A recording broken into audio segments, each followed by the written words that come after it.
A celebração do centenário do nascimento do Padre Manuel Antunes oferece-nos a oportunidade de, neste congresso comemorativo, repensar Portugal, a Europa e a globalização. Ora, é a nível da reflexão sobre este terceiro aspecto, a globalização, que pretende situar-se esta intervenção. O centenário das aparições de Fátima veio sublinhar esta dimensão global, mundial de Fátima, quer como santuário, quer como mensagem. A variedade de proveniências dos peregrinos que em cada ano acorrem a Fátima comprovam que este é de facto um santuário global. E se isto era já claro no passado, o centenário revelou-o com especial evidência. Em nenhum outro momento da história centenária de Fátima se percebeu com tanta evidência o sentido da designação deste santuário mariano como altar do mundo. Esta minha intervenção pretende refletir sobre a identidade dos santuários cristãos. Eu vou passar adiante uma brevíssima resenha histórica que tinha feito sobre santuários e peregrinação, para dar atenção de imediato aos documentos da Igreja sobre os santuários. Isto é, os documentos da Igreja que no magistério recente procuraram definir e caracterizar os santuários, para deste modo verificarmos o que une o santuário de Fátima a todos os restantes santuários cristãos, procurando destacar aquilo que lhe é específico. Sobre a realidade dos santuários, apesar da enorme importância que lhes é reconhecida, não há muitos documentos do magistério da Igreja Católica. Mas os que existem revestem-se de especial importância para a caracterização dos santuários, e este é um passo necessário para caracterizarmos então Fátima, percebermos o que é o santuário de Fátima e para percebermos a sua especificidade. A este nível de documentos oficiais sobre os santuários, a primeira referência que se impõe é ao Código de Direito Canónico, concretamente o Cânon 1230, que diz: pelo nome de santuário entende-se a igreja ou outro lugar aonde os fiéis, por motivo de piedade, em grande número acorrem em peregrinação com a aprovação do ordinário do lugar. Trata-se de um texto jurídico que, em virtude desta sua natureza, aponta de forma muito sintética 3 elementos que caracterizam um santuário. Quais são os elementos? Antes de mais, é uma igreja ou um lugar sagrado. Em segundo lugar, é meta de peregrinação. Em terceiro lugar, deve ter reconhecimento jurídico oficial no contexto da Igreja Católica. Dir-se-á no cânon seguinte que os santuários, a este nível de reconhecimento oficial pela Igreja, podem ser diocesanos, nacionais ou internacionais. Note-se, porém, que alguns dos santuários mais internacionais são canonicamente santuários diocesanos. Estou a pensar concretamente no caso de Lourdes. O caso do Santuário de Lourdes, que é conhecido em todo o mundo, canonicamente é o santuário diocesano da Diocese de Tarbes-Lourdes. Pense também no Santuário de Fátima, que, tendo dimensão mundial, canonicamente é um santuário nacional. Portanto, esta distinção entre santuários diocesanos, nacionais ou internacionais, tem que ver com quem tem jurisdição, portanto, é a questão jurídica da jurisdição sobre esse santuário. Estranhamente, o documento seguinte, que naturalmente se citaria depois do Código de Direito Canónico, seria o Catecismo da Igreja Católica, mas estranhamente o Catecismo olha pouquíssimo para os santuários, faz-lhe 2 breves referências, uma para dizer, na 4ª parte, que é um lugar favorável à oração, outro para dizer, na parte em que trata da liturgia, que é o lugar onde a liturgia e piedade popular se encontram. Nada mais diz sobre os santuários.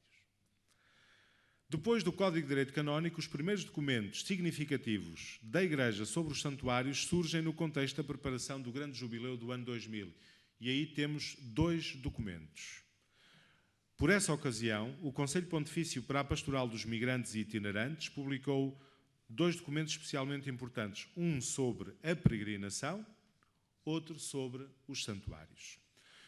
O documento sobre a peregrinação, com o título A Peregrinação no Grande Jubileu do ano 2000, publicado em 1998, dedica à realidade dos santuários o último capítulo, o capítulo 4, e evocando a imagem bíblica da tenda do encontro, para exprimir o que é o santuário como meta de peregrinação, caracteriza-o, e faço apenas o elenco, como tenda do encontro com Deus, como tenda do encontro com a palavra de Deus, como tenda do encontro com a Igreja, tenda do encontro na reconciliação, tenda do encontro eucarístico, tenda do encontro com a caridade, tenda do encontro com a humanidade, tenda do encontro pessoal com Deus e consigo mesmo, tenda do encontro cósmico com Deus, tenda do encontro com Maria. É um elenco vasto, e deste vasto elenco gostaria de sublinhar como elemento caracterizador dos santuários aqueles que normalmente eram ou esquecidos ou desvalorizados. Isto é, neste vasto elenco havia uma série de dimensões que habitualmente não compareciam quando se pensava num santuário, como seja a dimensão cultural dos santuários, que aqui vem claramente referida, expressamente referida, mas que habitualmente era ignorada. Por outro lado, o pôr em destaque a dimensão sociocaritativa, como constitutiva dos santuários, ou a abertura ecuménica e interreligiosa, dimensões que este documento sublinha como marca distintiva dos santuários cristãos. É verdade que o santuário é, primeiramente, lugar cultual, mas a dimensão cultual e de oração não esgota a realidade dos santuários cristãos. O outro documento, neste contexto, é sobre o santuário, memória, presença e profecia de Deus vivo e é publicado no ano seguinte, em 1999. Retoma a caracterização dos santuários enquanto meta de peregrinação como tenda do encontro, mas vai mais além na caracterização dos santuários a partir desta imagem. O documento apresenta os santuários a partir de 3 coordenadas teológicas fundamentais: a memória, a presença e a profecia. Destaco apenas que na parte consagrada à memória dos atos salvíficos de Deus, memória que os santuários mantêm viva, refere-se à importância da admiração e da adoração, expressas na oração, bem como a atitude de ação de graças, e apresentam-se os santuários como escolas de oração. Isto é, o santuário não é apenas o lugar onde se pode rezar, como diz o Catecismo, o lugar favorável à oração. O santuário pode ser, deve ser, escola de oração, lugar onde se aprende a rezar, onde se aprende a fazer este encontro com Deus na oração. Mas apresentam-se também os santuários como lugares de partilha e de solidariedade, retomando algo que o documento anterior já referia. Na parte consagrada aos santuários como lugares da presença divina, este documento apresenta-os como lugares da palavra de Deus, do encontro sacramental, da comunhão eclesial e do empenho ecuménico e interreligioso, retomando alguns dos aspectos anteriormente já referidos. Em 2001, foi publicado o mais significativo documento da Igreja sobre os santuários, o Diretório sobre a Piedade Popular e a Liturgia. Este documento reconhece expressamente que os santuários são lugares em que as relações entre a liturgia e a piedade popular são mais frequentes e evidentes. E dedica-lhes aos santuários um capítulo, capítulo 8º. É neste documento que se apresenta a melhor sistematização na caracterização dos santuários. Trata-se de uma caracterização genérica, que não se aplicará na totalidade das características apontadas a todos os santuários, mas é uma sistematização especialmente útil para elencar os elementos comuns à generalidade deles. Servir-nos-emos desta caracterização para uma primeira apresentação da realidade do Santuário de Fátima. Este documento apresenta, antes de mais, os santuários ou o santuário como lugar de celebrações cultuais e de oração. Esta é, numa perspectiva cristã, a característica mais relevante. Quem se dirige a um santuário, fala antes de mais, para poder participar em algum ato cultual, em alguma celebração litúrgica, em algum ato de piedade popular. No caso concreto de Fátima, as celebrações são a principal atividade do santuário, não apenas nos dias de grandes multidões, em que as celebrações têm enorme visibilidade, mas também no dia-a-dia. São os momentos celebrativos que mais marcam o imaginário sobre Fátima. Pense-se nas procissões com a imagem de Nossa Senhora, seja a procissão de velas ou a procissão do adeus. Não se trata apenas, porém, de grandes peregrinações. A procissão de velas, por exemplo, faz-se em cada dia da Páscoa ao fim de outubro. Cada missa dominical no recinto da oração termina com uma procissão do adeus. Portanto, são elementos que marcam o imaginário de Fátima de forma muito regular. Outra das marcas mais características de Fátima a este nível é o silêncio. O silêncio no dia-a-dia, mas também o silêncio da multidão em alguns momentos de grandes peregrinações. O silêncio da multidão nos dias 12, na procissão de regresso à capelinha, depois da celebração da missa, mas também o silêncio que convida à oração nos dias em que não há multidões. Para muitos peregrinos, é este silêncio que faz do Santuário de Fátima um lugar especial. E nós ali recebemos muitos testemunhos neste sentido, de quem nos diz que em Fátima o que mais chama a atenção, o que mais marca, é precisamente o silêncio. Sendo lugar de silêncio, Fátima é também lugar de oração. A oração faz parte do âmago da própria mensagem daquele lugar. O Diretório sobre a Piedade Popular e a Liturgia caracteriza também os santuários como lugares de evangelização. Isto é, de difusão do Evangelho, mas a partir da sua especificidade, do seu carisma próprio, da sua mensagem. No Santuário de Fátima, assume-se a própria mensagem das aparições como meio fundamental de evangelização. Por isso tem-se promovido não apenas o conhecimento da mensagem, mas igualmente o seu aprofundamento teológico, já que a partir da mensagem de Fátima se podem abordar todos os conteúdos da fé cristã. Desde há muito que a promoção deste estudo, através de congressos, de simpósios teológico-pastorais, de jornadas, de encontros, de cursos, de conferências, é uma das preocupações dos responsáveis do santuário. O santuário é, dizem os documentos da Igreja, lugar de solidariedade e de compromisso socio-caritativo. Não sendo esta a sua principal missão, nem a característica mais evidente, aos santuários associam-se formas várias de apoio aos mais desfavorecidos e a verdade é que os grandes santuários, como é o caso de Fátima, dedicam especial atenção a esta dimensão, que habitualmente não é a mais conhecida. Esta dimensão exprime-se quer no acolhimento dos peregrinos, de modo especial dos doentes, quer através, no caso de Fátima, do Centro de Ação Social, quer pela ajuda dada às mais diversas instituições eclesiais ou outras que se dedicam à solidariedade. O santuário é também igualmente lugar de cultura. Esta é uma dimensão que nos tempos mais recentes tem sido sempre cada vez mais posta em relevo. Se é certo que essa não é a especificidade dos santuários, também é sabido que os santuários têm sido e continuam a ser centros de cultura de inegável importância.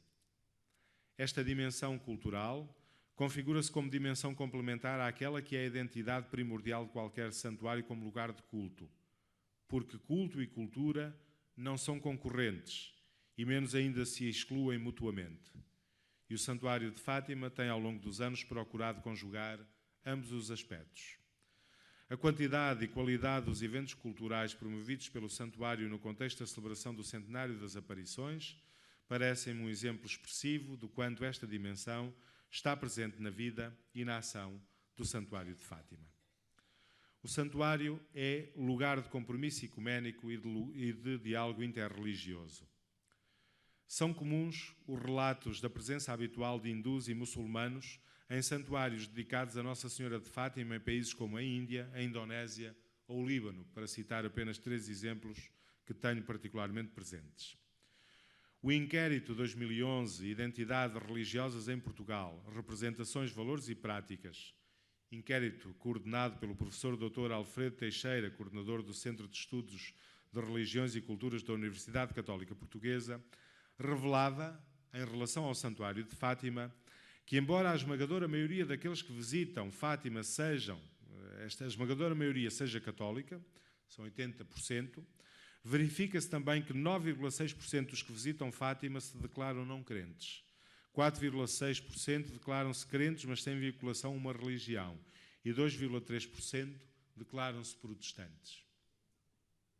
Portanto, significa que também os santuários, e no caso concreto um santuário mariano, torna-se centro de atração, mesmo para aqueles que não pertencem à Igreja Católica, como é o caso dos protestantes. E quando falamos em 2,3% dos que visitam Fátima, estamos muito próximo daquilo que é, percentualmente, a presença de comunidades protestantes em Portugal.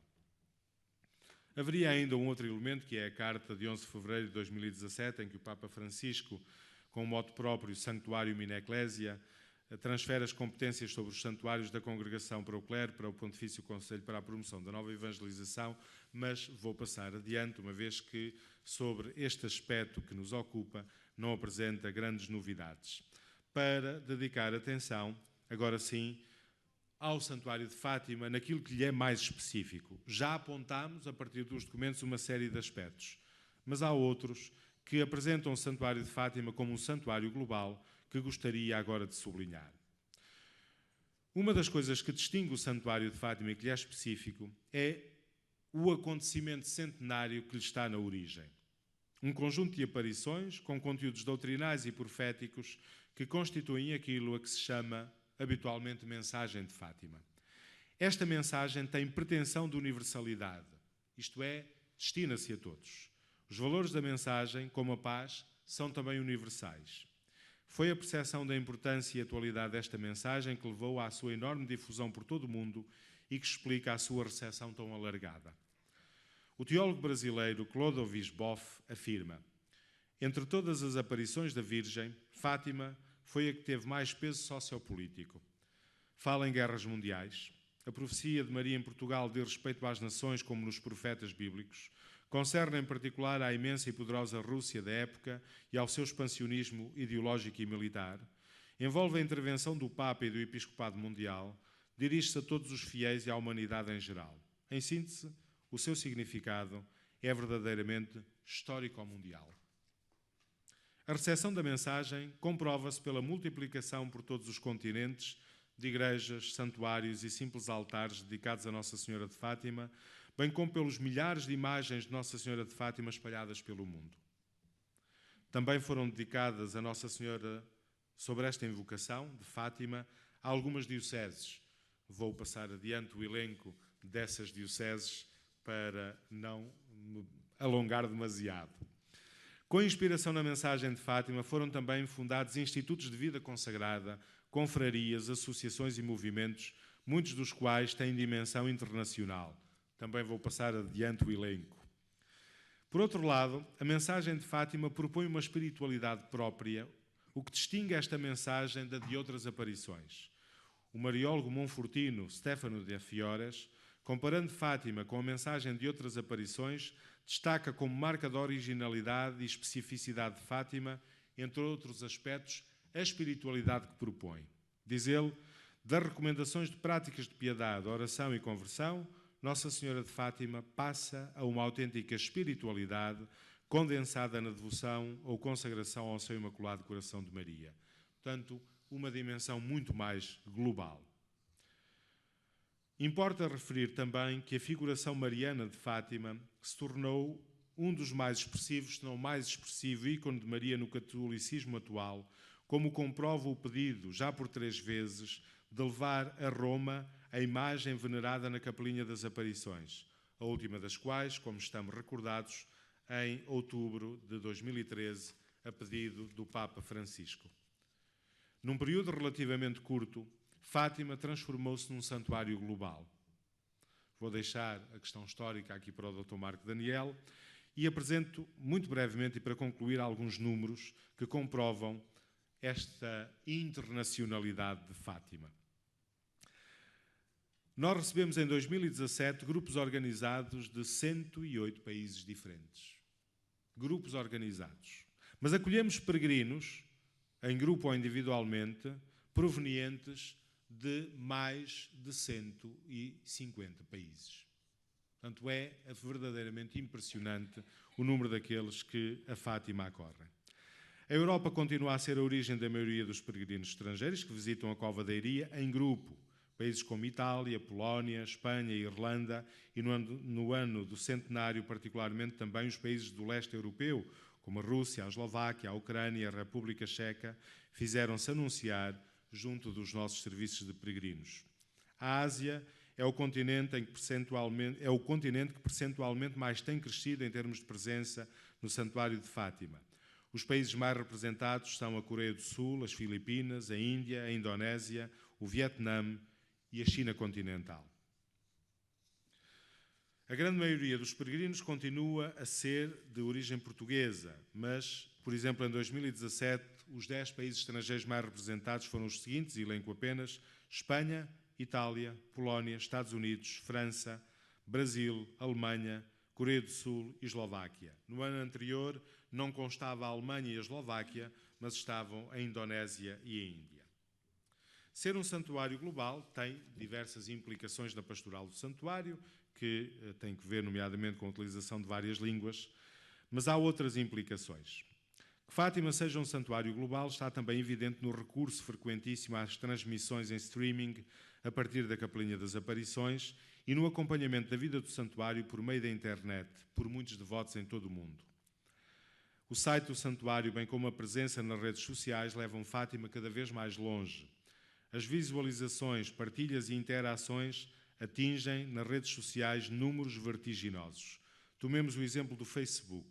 Este ano, entre 28 de abril e 13 de outubro, as publicações do santuário tiveram uma média de 768 partilhas por dia, o que dá no total de 168 dias que decorrem entre as datas indicadas, cerca de 130 mil partilhas, 63 mil comentários e 1,2 milhões de reações.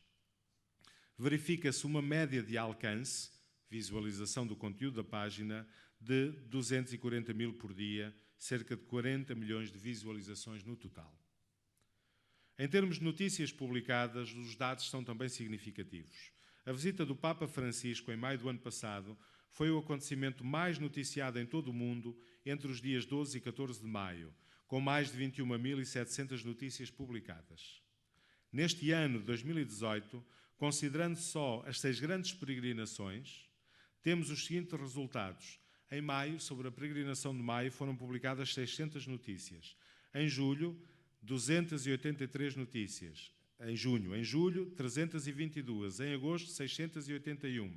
Em setembro, 276. Sobre a peregrinação de 12 e 13 de outubro, 235. Entre 28 de abril e 13 de outubro deste ano, foram feitas 3.682 notícias sobre peregrinações internacionais aniversárias. No mundo globalizado em que se situa e desenvolve a sua ação, o Santuário de Fátima assume-se cada vez mais como um lugar global num mundo marcado pela globalização. Obrigado pela vossa atenção.